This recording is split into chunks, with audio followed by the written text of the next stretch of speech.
Welcome to Your Health, Your Wealth. I'm your host, Dr. Eddie Patton. This episode will sound a bit different because today's show features my recent appearance on the Texas Medical Association's podcast, Let Doctors Be Doctors. That podcast is hosted by TMA President, Dr. Shah. In this conversation, we talked about how artificial intelligence is changing paperwork and administrative tasks for physicians. We talked about the importance of physician efficiency in clinical settings and how technology can support better patient care. You can check out Let Doctors Be Doctors wherever you get your podcasts. And now, here's my conversation with Dr. Shah. Paging Dr. Shah. Paging Dr. J. Shah. Please come to OR1. Welcome to the Let Doctors Be Doctors podcast with your host, Dr. J.S. Shah. Welcome back to Let Doctors Be Doctors. I'm your host, Dr. J. Shah. And today, I'm joined by Dr. Eddie Patton. He's a neurologist and a clinical assistant professor at UT Health Houston, past president of the Texas Neurological Society, and an advocate for physician wellness. He's also deeply engaged in the future of healthcare, serving on the institution's Augmented Intelligence Task Force. But Dr. Patton's story begins far from the halls of academia. He grew up in Birmingham, Alabama, in a low-income family with a childhood asthma that nearly sidelined him. And yet, that very challenge inspired him to become a physician. Today, we will explore his journey from those early experiences to the medical school, leadership, burnout, and how augmented intelligence is reshaping his work and our healthcare system. Dr. Patton, welcome to the show. Thank you for having me, Dr. Shah. I'm so excited to be here with you today. All right, Dr. Patton, start from the beginning. You grew up in Birmingham, Alabama, and as a child, you struggled with asthma. Can you take us back to that moment when your pediatrician gave you that first inhaler and how it shaped your decision to become a physician? Absolutely. I didn't have physicians in my family. And the first job I actually wanted to do was be like an Air Force pilot. But when I was younger, I struggled with asthma, and I had a pretty severe case where different attacks would sideline me, and I wasn't able to participate in certain sports when I was a little kid, and it was something that wasn't really talked about in my community and back in Birmingham. It was something that was kind of like shunned upon, like, what's wrong with you? Why can't you keep up with everyone? And I remember when my pediatrician at the time gave me my first inhalant, and I was able to stop those attacks when I would get them, and was able to get back out there and play with my friends in the community. And that impact and what it had on me, and it really made me feel like, look, I want to have that impact on other people. And so throughout my middle school, high school career, I just set a goal and said, I want to be a physician. And Wow, Dr. Patton, what an incredible story. What drew you to neurology and neuromuscular disease in particular? Yeah, so I ended up in New Orleans at Xavier in undergrad, and going through medical school, I went into medical school thinking I wanted to do either family practice or neurosurgery. And I know that's both ends of the spectrum, but during the time, years leading up to medical school, I watched my grandmother go through stages of Alzheimer's disease. And so the brain was always fascinating to me, and how could this, elementary school teacher have the type of problems that she was having. This is the same woman that helped raise me and taught me the golden rule, do unto others as you had them do unto you. Now I was helping to take care of her. So it really got me interested in the brain and the neurological system and how it works. And that kind of stuck with me when I went through my rotations in medical school. And neurology to me was that good blend of both, and that's what when I got to the end of medical school, figure out what residency I want to do. That's what drove me toward neurology. Oh, wonderful. So, moving forward, when you came out of training, many physicians were moving into the employed model, and you were advised to start there to learn the business of medicine. Yeah. What did you take away from that experience? Well, it's funny, when I was finishing fellowship, because I did neurology residency at Baylor and neuromuscular fellowship, I had mentors who would come to me and say, look, there's a lot of changes going on in healthcare.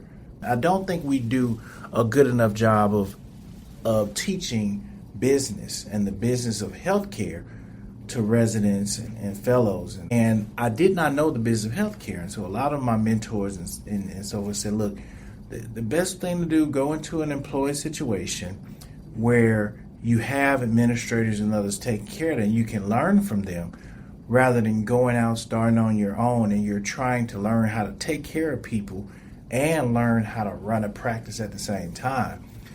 So I listened, and I took a position with a healthcare system here in the Houston area, and that was my first job for the first 6 years. And I've dabbled into a couple of other things, but to this day, I'm with UT as an employed physician. I can imagine most physicians have problem saying no, and Yeah. I guess it got worse when you transitioned to private practice, and Yeah. you realized it wasn't quite what you had imagined. Can you share Yeah. what that taught you about autonomy, burnout, and balance? Yeah, absolutely. Physician burnout is so big right now, and I was always one of those people who, initially I didn't believe in burnout, and I was taught to be tough, and you've gone through so much, you can do it. Just keep your head down and keep working. But there is a balance. There's a balance that we go through, and patients may not feel it or see it, but you know it when you go home, and you're going home late every day. I was doing outpatient and inpatient work, so I would work all day in clinic, see consults, go home, eat with the family, check my kids' homework, spend some time with them, put them to bed, then go back to the hospital and do more consults or follow up on patients. And eventually that catches up with you, and it's difficult to maintain that. And I've searched for that balance between your life, your family life, and taking care of people. And I remember one of my other mentors told me a long time ago, you can't take care of other people until you first take care of yourself. And I let my health go and gain weight and all those things because I was spending so much time staying involved and really trying to take care of people without taking care of myself. And so that's now, I don't accept a position on the board or anything else unless I know that I can be effective and I can be engaged. And I've had to learn how to say no. And in private practice, it's getting harder and harder to have that autonomy, and harder because of a lot of the administrative tasks that are bestowed upon us as physicians who want to just take care of patients. And I learned that the hard way, that sometimes as we evolve through the systems, you have to figure out what works best for you and what allows you to do what you do best, and to be able to have that freedom, that autonomy, to spend time with your family, to enjoy your hobbies, whatever those hobbies are, because that balance is so important, and that balance is what keeps you locked in and engaged to the point where you can take care of other people. Thank you, Dr. Patton. I think that's a great message. I think you're part of the UT Houston's AI task force. What excites you most about AI's role in medicine? How has that changed your day-to-day workflow? And did it help you with getting that balance or reducing burnout? Yeah, so on a large scale, I mean, I think AI is going to have one of the biggest impacts on healthcare in the foreseeable future. And that's because we're looking at different ways to use artificial intelligence or augmented intelligence to help physicians do especially a lot of those mundane tasks that don't really have that much of an impact on direct patient care, but that need to be done. And it's a double-edged sword because physicians are risk averse. So out of everything, when you think about natural language processing and or scribing, for instance, you can have a person physically sitting there scribing your note. But now with AI, like I use a program that literally goes on my phone. I make a disclaimer to the patient, get their approval, and it listens to the visit without recording the visit and then provides the note for me afterwards. And what I found is that, a lot of these times where because I take long extensive notes, I see complex neurological patients. So I would sometimes have to just sit there either typing on the computer or writing on my pad or writing on my iPad. Then I have to go back later, whether it be that evening or the next day or sometimes 2-3 days later to finish out and close out those visits from that day. But now with this program, what I've been able to do is to close out visits faster. It's a lot easier. It's a lot streamlined. And now I have that time after clinic to go spend with my kids or go to their games or go to their activities. And I'm not worried about, I got to go back to the office and finish this report or dictate this report. It frees up that time, and that's precious time that we get back. Wow, it seems like AI, got you the balance that you needed, and you're able to spend more time with your family. But what advice will you give to the young doctors if they are working in trenches and they want to get involved in AI adoption or lead that? How can they do that? What I would say the best way to start is to identify a problem. Like if there's something that you're seeing in your clinic, like whether it be through billing and collection, and say, okay, let's see if there's an AI product out there that can help with this, or even in dictation and scribing.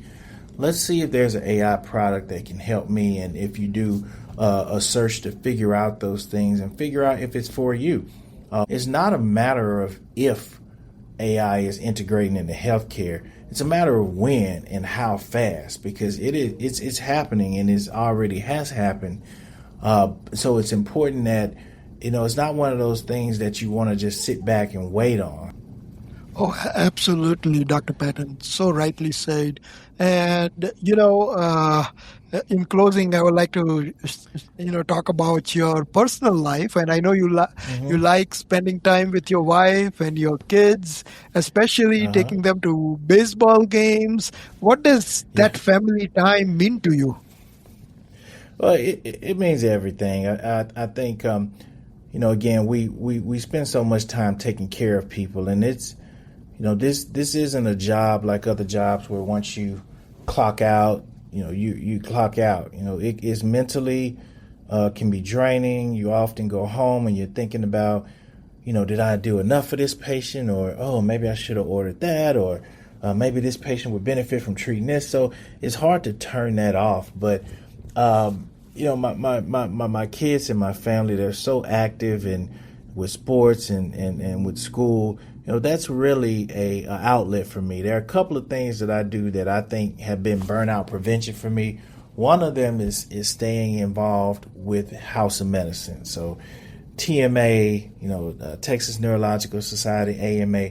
I like being involved because for me, it makes me feel like I'm having an impact on the future of healthcare, and I'm not just sitting back letting things happen to me. But the other thing is just getting away, spending time with my family. And it could be as simple as we'll just go to one of the local parks and do a nature walk. And, my son is really big in baseball. So just going out there, hitting balls to him, hitting them ground balls or throwing with him. To me, that's burnout prevention. and I just love doing it. Thank you, Dr. Patton. Thank you for sharing your journey with us from Birmingham to Houston, from patient care to leadership, and now helping to shape the future of medicine with augmented intelligence.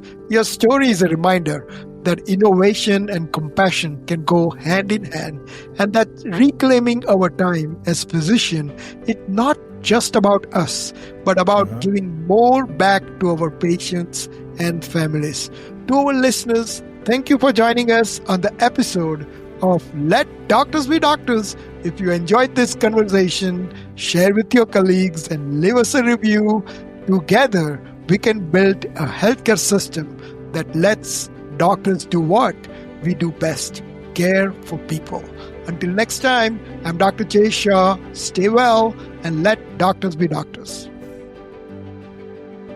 The views, thoughts, and opinions expressed here are the speaker's own and do not necessarily represent the views, thoughts, opinions, or official positions of the Texas Medical Association or the speaker's employer. If you haven't already, please review the notice and disclaimer included in the written description of this episode for additional important information.